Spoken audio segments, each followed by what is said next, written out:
कैसे हो दोस्तों आप सभी के मैं आपके मंच the success point at the rate पे एक बार फिर से आपका स्वागत करता हूं। बहुत ही अच्छा सेशन चल रहा है दोस्तों। फटाफट से वीडियो को शेयर कर दीजिए, लाइक कर दीजिए। वीडियो को कैसी लगती है कमेंट में ज़रूर बताएं। चैनल को सब्सक्राइब करना ना भूलें, बेल आइकन ऑन करें ताकि नोटिफिकेशन मिलती रहे। तो चलिए शुरू करते हैं। The success point at the rate पे आधुनिक भारत के इतिहास की जो श्रृंखला चल रही है उसके बारे में आज देखेंगे कि भारत में फ्रांसीसी उपनिवेश की स्थापना। आइए देखते हैं दोस्तों, इसी में आज हम डिस्कशन करेंगे अंग्रेजी उपनिवेश की स्थापना के भी बारे में। चलिए शुरू करते हैं, देखते हैं क्या कह रहा है। तो दोस्तों, भारत में फ्रांसीसी उपनिवेश की स्थापना। तो क्या है कि भारत आने वाले अंतिम यूरोपीय कौन थे? फ्रांसीसी थे। फ्रांसीसी ईस्ट इंडिया कंपनी की स्थापना कब हुई थी? तो 1664 में हुई थी। कब हुई थी? लुई 14वें के शासनकाल में हुई थी। भारत के साथ व्यापार करने के उद्देश्य से की गई थी। समझ में? जो भारत आने वाले आखिरी यूरोपीय व्यापारी कौन थे? फ्रांसीसी थे। और फ्रांसीसी ईस्ट इंडिया कंपनी की स्थापना सन 1664 ईस्वी में लुई 16वें के शासनकाल में हुई थथी। और ये जो भारत के साथ व्यापार करने के उद्देश्य से की गई थी, इसकी स्थापना किसकी? फ्रांसीसी ईस्ट इंडिया कंपनी की। फ्रांसीसियों ने 1668 ईस्वी में सूरत में पहली फैक्ट्री स्थापित की और 1669 ईस्वी में मसूलीपट्टनम में एक और फैक्ट्री स्थापित की। 1673 ईस्वी में बंगाल के मुगल सूबेदार ने फ्रांसीसियों को चंद्रनगर में बस्ती बनाने की अनुमति प्रदान की। बात समझ आ रही? फ्रांसीसियों ने क्या की? 1668 ईस्वी में सूरत में पहली फैक्ट्री स्थापित की और 1669 ईस्वी में मसूलीपट्टनम में एक और फैक्ट्री स्थापित की। 1673 ईस्वी में बंगाल के मुगल सूबेदार ने फ्रांसीसियों को चंद्रनगर में बस्ती बनाने की अनुमति प्रदान की थी। आगे चलते हैं। आगे है दोस्तों कि पांडिचेरी और फ्रांसीसियों की वाणिज्य वृद्धि कैसे हुई। तो सन 1674 में फ्रांसीसियों ने बीजापुर के सुल्तान से पांडिचेरी नाम का गांव प्राप्त किया था। तो पांडिचेरी नाम का जो गांव था वो फ्रांसीसियों ने किससे प्राप्त किया था? बीजापुर के सुल्तान से प्राप्त किया था। तो कब प्राप्त किया था प्यारे दोस्तों? 1674 में प्राप्त किया था। और एक संपन्न शहर की स्थापना की जो बाद में भारत में फ्रांसीसियों का प्रमुख केंद्र बना था। तो ये जो बीजापुर था प्यारे दोस्तों, जिसको माफ़ कीजिएगा, फ्रांसीसियों ने क्या किया था कि बीजापुर के सुल्तान से पांडिचेरी नाम का गांव प्राप्त किया था। और यही पांडिचेरी फ्रांसीसियों का क्या बन गया था? प्रमुख केंद्र बन गया था। ठीक है, आगे चलते हैं। धीरे धीरे फ्रांसीसी ईस्ट इंडिया कंपनी ने माहे, कराईकल, बालासोर और कासिम बाजार में अपनी व्यापारिक बस्तियां स्थापित कर ली। फ्रांसीसियों का भारत आने का जो प्रमुख उद्देश्य था वो क्या था प्यारे दोस्तों? व्यापार और वाणिज्य। दोस्तों, यहाँ से प्रश्न बन सकता है कि फ्रांसीसियों का जो भारत आने का प्रमुख उद्देश्य था वो क्या था? तो फ्रांसीसियों का भारत आने का जो प्रमुख उद्देश्य था वो था व्यापार एवं वाणिज्य। आगे देखते हैं। भारत आने से लेकर 1741 ईस्वी तक फ्रांसीसियों का प्रमुख उद्देश्य ब्रिटिशों के समान पूर्णतः वाणिज्य ही था। समझ में? फ्रांसीसियों का जो उद्देश्य था वो 1741 ईस्वी तक क्या था? ब्रिटिशों के समान वाणिज्य करना। आगे है, फ्रांसीसी ईस्ट इंडिया कंपनी ने 1723 ईस्वी में यनम, 1725 ईस्वी में मालाबार तट, समझ में आ रही है, और माहे, समझ में, 1725 ईस्वी में मालाबार तट पर और 1739 ईस्वी में कराईकल पर कब्जा कर लिया था। फ्रांसीसी ईस्ट इंडिया कंपनी यनम में कब कब्जा किया था? 1723 में। मालाबार तट पर जो माहे है उसमें कब्जा कब किया था? 1725 ईस्वी में। और कराईकल पर कब्जा कब किया था? तो 1739 ईस्वी में किया था। आगे चलते हैं। अब देखते हैं दोस्तों फ्रांसीसियों के राजनीतिक उद्देश्य और महत्वाकांक्षा के बारे में। तो इसमें महत्वपूर्ण पॉइंट क्या है कि समय के गुजरने के साथ साथ फ्रांसीसियों के उद्देश्यों में भी परिवर्तन होने लगा और भारत को अपने एक उपनिवेश के रूप में वो मानने लगे थे। अगला है, 1741 ईस्वी की बात है कि जोसेफ फ्रांकोइस डुप्ले को फ्रांसीसी ईस्ट इंडिया कंपनी का गवर्नर बनाया गया। इस उपनिवेश वास्तविकता और उद्देश्य की तरफ उठाया गया पहला कदम था। बात समझ आई? ये जो कदम उठाया गया था वो वास्तविकता और उद्देश्य की तरफ उठाया गया था। यानी कि वास्तविकता यही थी कि और उद्देश्य ही था, उसको गवर्नर बनाया गया जिससे कि ईस्ट इंडिया कंपनी की प्रोग्रेस हो सके। बात समझे? 1741 ईस्वी में जोसेफ डुप्ले को फ्रांसीसी ईस्ट इंडिया कंपनी का गवर्नर बनाया जाना, इसका उद्देश्य जो क्या था? वास्तविकता और उद्देश्य की तरफ उठाया गया पहला कदम था। आगे है, उसके काल में कंपनी के राजनीतिक उद्देश्य स्पष्ट से सामने आने लगे और कहीं ना कहीं तो उन्हें कंपनी के वाणिज्यिक उद्देश्यों से ज़्यादा महत्व दिया जाने लगा। ठीक है, ये जो ईस्ट इंडिया कंपनी थी उसके बारे में जो उसका वाणिज्यिक काम था वो सब क्या था प्यारे दोस्तों, कंपनी के राजनीतिक उद्देश्य से स्पष्ट रूप से सामने आने लगे और कहीं ना कहीं तो उन्हें कंपनी के वाणिज्यिक उद्देश्यों से ज़्यादा महत्व दिया जाने लगा था। बात समझ में आ रही है? किसके काल में? डुप्ले के काल में। आगे है, डुप्ले अत्यधिक बुद्धिमान था जिसने स्थानीय राजाओं की आपसी दुश्मनी का फ़ायदा उठाया और इसे भारत में फ्रांसीसी साम्राज्य की स्थापना के लिए भगवान द्वारा दिए गए मौके के रूप में स्वीकार किया। आगे चलते हैं। आगे है, उसने अपनी चतुरता कूटनीति के बल पर भारतीय राजनीतिक परिदृश्य में सम्मान प्राप्त किया। आगे है, लेकिन ब्रिटिशों ने क्या किया था कि डुप्ले और फ्रांसीसियों के समक्ष चुनौती प्रस्तुत की जो बाद में दोनों शक्तियों के बीच संघर्ष का कारण बन गई। डुप्ले की सेना ने मार्क्विस दी बुस्सी के नेतृत्व में हैदराबाद और केप कोमोरिन के मध्य के क्षेत्र पर कब्जा कर लिया था। डुप्ले की सेना ने क्या किया था कि मार्क्विस के नेतृत्व में हैदराबाद और केप कोमोरिन के मध्य के क्षेत्र पर कब्जा कर लिया। आगे है, 1744 ईस्वी की बात है कि ब्रिटिश अफसर रॉबर्ट क्लाइव भारत आए जिसने डुप्ले को पराजित किया और इस पराजय के बाद 1754 ईस्वी में डुप्ले को वापस फ्रांस बुला लिया गया। तो डुप्ले की पराजय कब हुई थी? 1744 ईस्वी में। और डुप्ले को वापस कब बुला लिया गया था? फ्रांस 1754 ईस्वी में उसे वापस बुला लिया गया था। आगे चलते हैं। अब देखते हैं कि कुछ क्षेत्रों पर जो फ्रांसीसी प्रतिबंध है उसके बारे में। तो प्यारे दोस्तों, लाली जिसे फ्रांसीसी सरकार द्वारा भारत से ब्रिटिशों को बाहर करने के लिए भेजा गया था को प्रारंभ में कुछ सफलता जरूर मिली, जिसे 1758 ईस्वी में कुदनलौर जिले के फोर्ट सेंट डेविड पर विजय प्राप्त करना। बात समझ में आई? लाली जो था जिसे फ्रांसीसी सरकार के द्वारा भारत से ब्रिटिशों को बाहर करने के लिए भेजा गया था को कुछ सफलता मिली, लेकिन जैसे 1758 ईस्वी में कुदलौर जिले के फोर्ट सेंट डेविड पर उसे विजय प्राप्त हुई।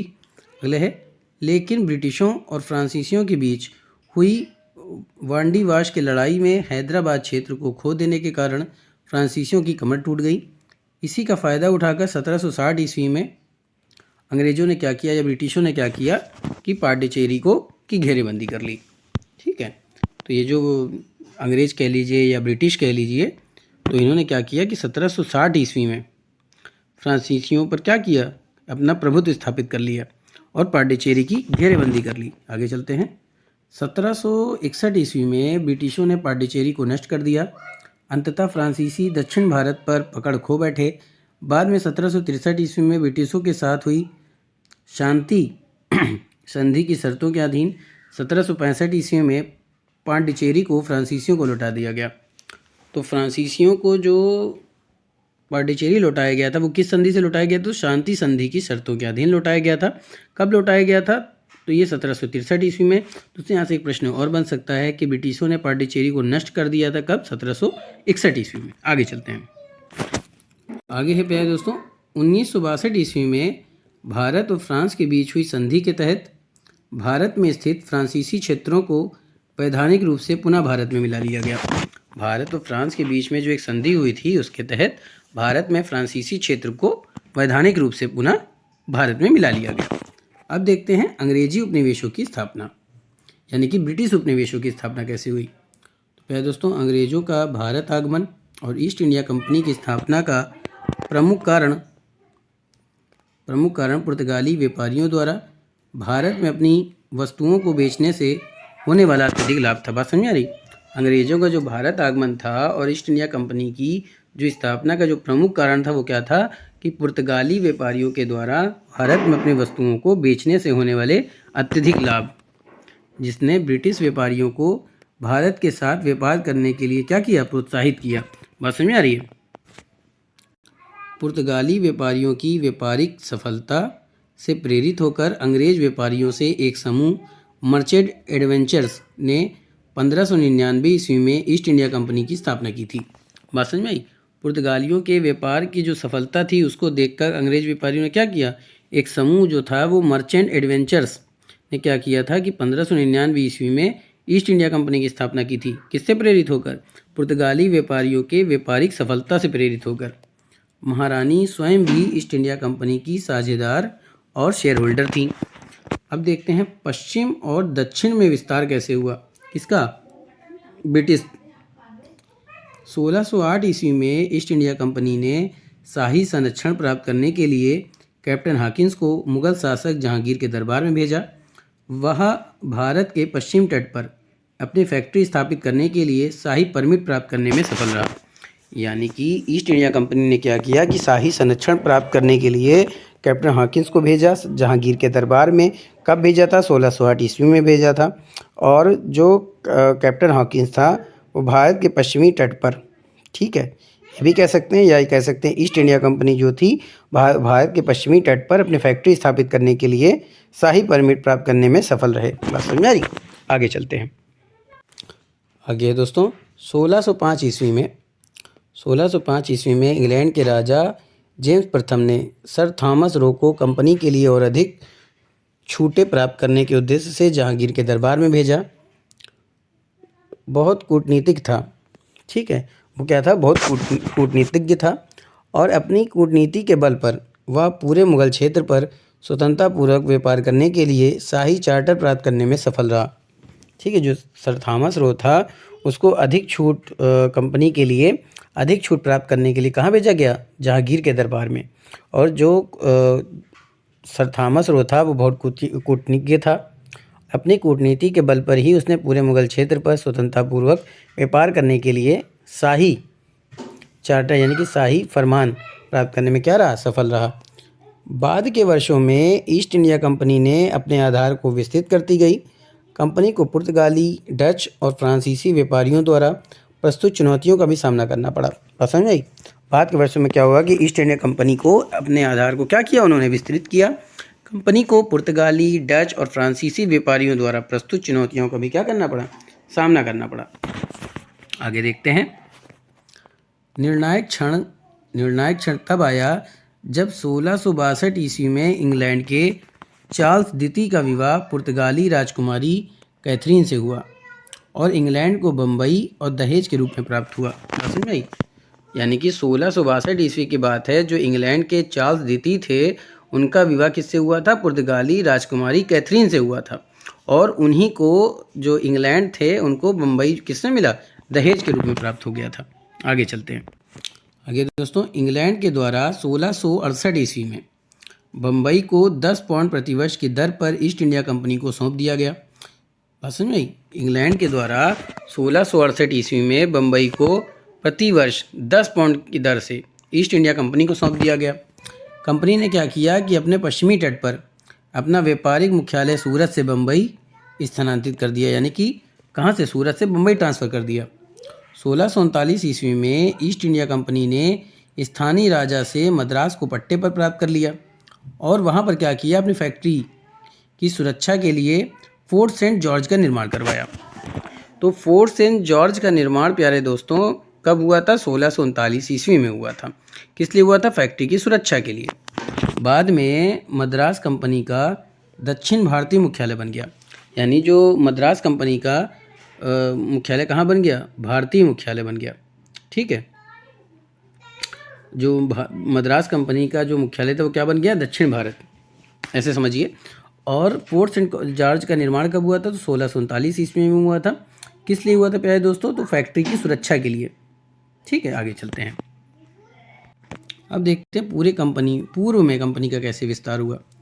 दक्षिण और पश्चिम भारत में सफलतापूर्वक अपनी फैक्ट्रियां स्थापित करने के बाद कंपनी ने पूर्व की ओर ध्यान केंद्रित किया। कंपनी ने पूर्व में अपना ध्यान मुख्य रूप से मुगल प्रांत बंगाल पर लगाया।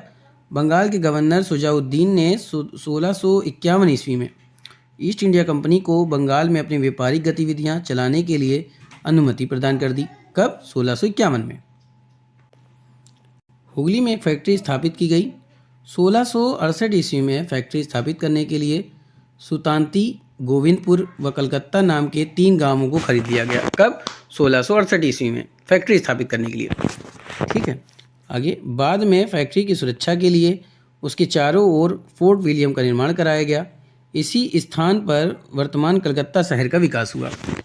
ठीक है, फोर्ट विलियम का निर्माण हुआ था फैक्ट्री की सुरक्षा के लिए। अब देखते हैं फारूक शेर के द्वारा जारी शाही फरमान क्या था। तो प्यारे दोस्तों, मुग़ल शासक फारूक शेर ने 1717 ईस्वी में शाही फरमान जारी कर कंपनी को बंगाल में कुछ व्यापारिक विशेष अधिकार प्रदान कर दिए, जिसमें बगैर कर अदा किए बंगाल में ब्रिटिश वस्तुओं के आयात निर्यात की अनुमति भी शामिल थी। बात समझ आई। इस फरमान के द्वारा कंपनी को वस्तुओं की आवाजाही के लिए दस्तक यानी पास जारी करने का अधिकार भी प्रदान कर दिया गया। व्यापार और वाणिज्य के क्षेत्र में मजबूती से स्थापित होने के बाद कंपनी ने भारत में सत्ता प्राप्त करने के सपने देखना शुरू कर दिया। यानी जब उन्हें व्यापार में फ़ायदा होने लगा, जब वो व्यापार में और व्यापार के क्षेत्र में मजबूत होते गए, तो कंपनी ने क्या किया कि भारत में सत्ता प्राप्त करने के सपने देखने लगे। बात समझ में आई। आगे चलते हैं। अब देखेंगे पहले दोस्तों, भारत में ब्रिटिश सत्ता के उदय में सहायक जो प्रमुख कारक है, जिन्होंने ब्रिटिशों को लगभग 200 वर्षों तक भारत पर शासन करने का अवसर प्रदान किया, उसके क्या कारण थे, आइए देखते हैं।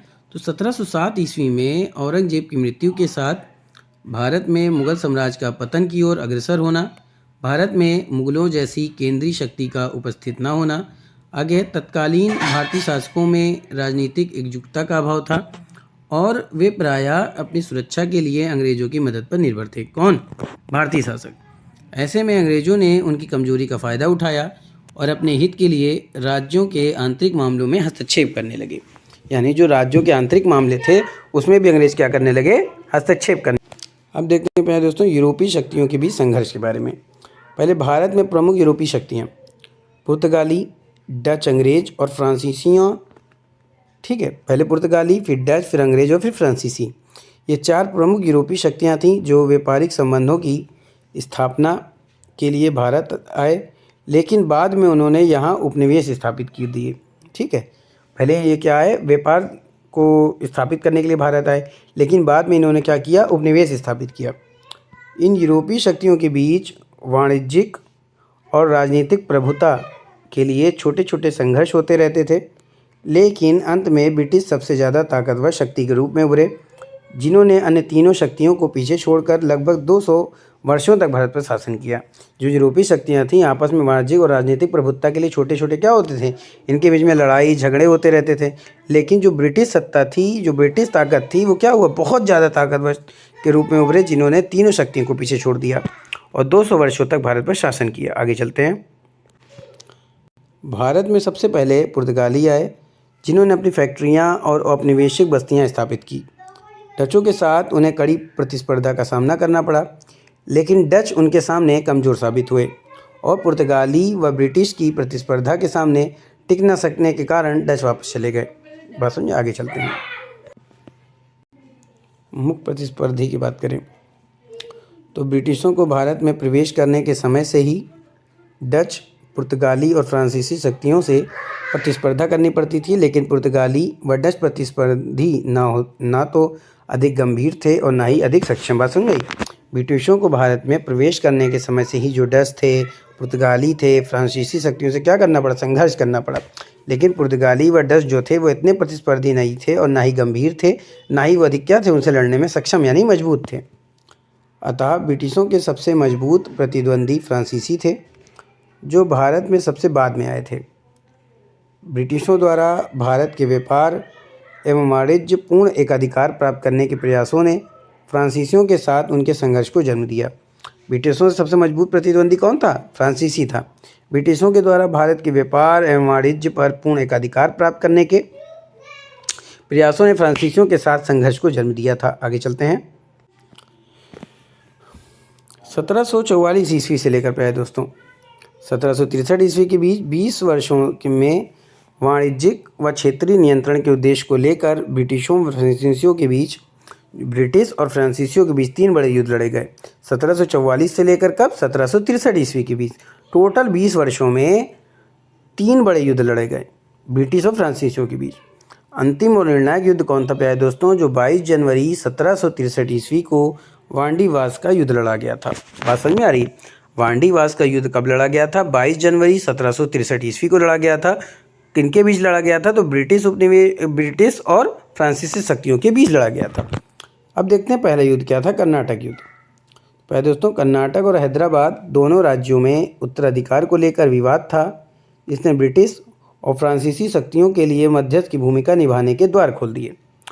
इन दोनों यूरोपीय शक्तियां अपने आपसी शत्रुता के आड़ में कर्नाटक और हैदराबाद के उत्तराधिकार के लिए अलग अलग भारतीय दावेदारों का समर्थन किया।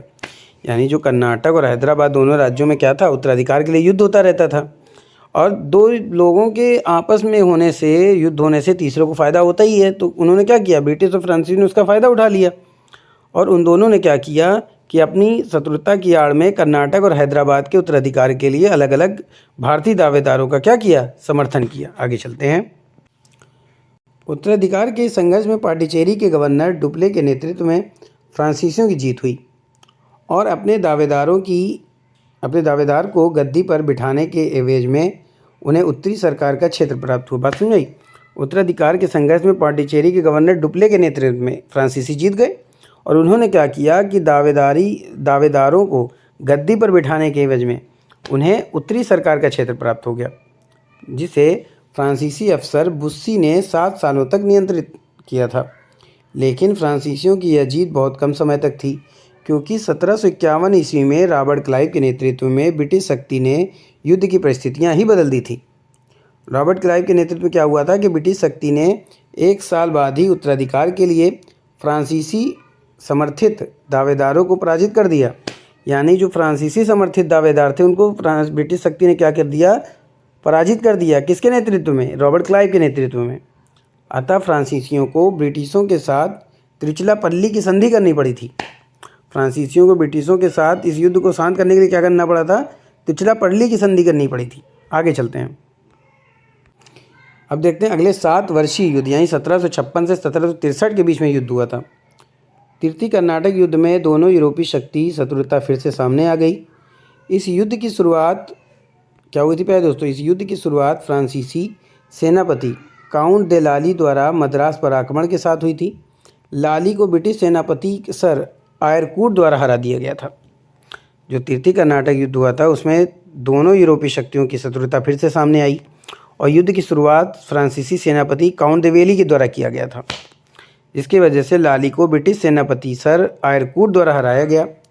1761 ईस्वी में ब्रिटिशों ने पांडिचेरी पर कब्जा कर लिया और लाली को जिंजी और कराईकल के समर्पण के लिए बाध्य कर दिया। आगे देखते हैं। अंततः फ्रांसीसी वांडीवास में लड़े गए तीसरे कर्नाटक युद्ध 1760 ईस्वी में हार गए, और बाद में यूरोप में उन्हें ब्रिटेन के साथ पेरिस की संधि करनी पड़ी। बात समझ में? फ्रांसीसी जो थे, जब फ्रांसीसी और ब्रिटिशों के बीच वांडीवास के तीसरे कर्नाटक युद्ध लड़ा गया 1760 ईस्वी में, तो क्या किए? फ्रांसीसी हार गए, और बाद में यूरोप में उन्हें ब्रिटेन के साथ संधि करनी पड़ी थी। कौन सी संधि? पेरिस की संधि। याद रखिएगा दोस्तों, बहुत ही इंपॉर्टेंट है ये, पेरिस की संधि। चलिए आगे चलते हैं, देखते हैं ब्रिटिश सर्वोच्चता की स्थापना कैसे हुई। पहले दोस्तों, ब्रिटिश सर्वोच्चता की स्थापना। कर्नाटक युद्ध में प्राप्त विजय ने भारत में ब्रिटिश सर्वोच्चता की स्थापना के लिए ज़मीन तैयार कर दी थी। यानी जो कर्नाटक युद्ध में ब्रिटिशों की क्या हुई थी? विजय प्राप्त हुई थी, उसी की वजह से भारत में ब्रिटिश सर्वोच्चता की स्थापना हुई, और साथ ही फ्रांसीसियों के भारतीय साम्राज्य के सपने को चूकनाचूर कर दिया। यानी जो फ्रांसीसी भारतीय साम्राज्य को अपनाने का सपना देख रहे थे, वो उनका सपना क्या हुआ? टूट गया। इस जीत के बाद भारत में ब्रिटिश ईस्ट इंडिया कंपनी का कोई यूरोपीय प्रतिद्वंदी नहीं बचा, समझे, कि जो ब्रिटिश शक्ति से सामना कर सके। ठीक है, यानी कि जो कर्नाटक युद्ध में विजय प्राप्त हुई ब्रिटिशों की, और भारत में क्या हुआ? उनकी सर्वोच्चता स्थापित हो गई। साथ ही फ्रांसीसियों के भारतीय साम्राज्य के सपने को चकनाचूर कर दिया, और इस जीत के बाद भारत में ब्रिटिश ईस्ट इंडिया कंपनी का कोई प्रतिद्वंदी ही नहीं बचा फ्रांसीसियों का। ठीक है, आगे देखते हैं। ब्रिटिशों को sir Eyre Coote, major Stringer Lawrence, Robert Clive जैसे कुशल नेतृत्वकर्ताओं के साथ एक मजबूत नौसैनिक शक्ति होने का भी लाभ मिला। इन कारकों के कारण ही वे भारत में विश्वसनीय शासक बन सके। यानी जो ब्रिटिशों के एक कौन था? Sir Eyre Coote, major Stringer Lawrence, Robert Clive. ये बहुत कुशल नेतृत्व वाले व्यक्ति थे और इनके कुशल नेतृत्व के कारण ही प्यारे दोस्तों मजबूत नौसैनिक शक्ति उभर के आई ब्रिटिशों की। और इन कारकों के कारण ही क्या हुआ? भारत में विश्वसनीय शासक बन सके। ये सब कौन? Sir Eyre Coote, major Stringer Lawrence, Robert Clive. बात समझ आई? तो दोस्तों आज का सेशन यहीं पे समाप्त करते हैं, फिर मिलेंगे नए सेशन में। तब तक के लिए जय Hind, wish you all the best.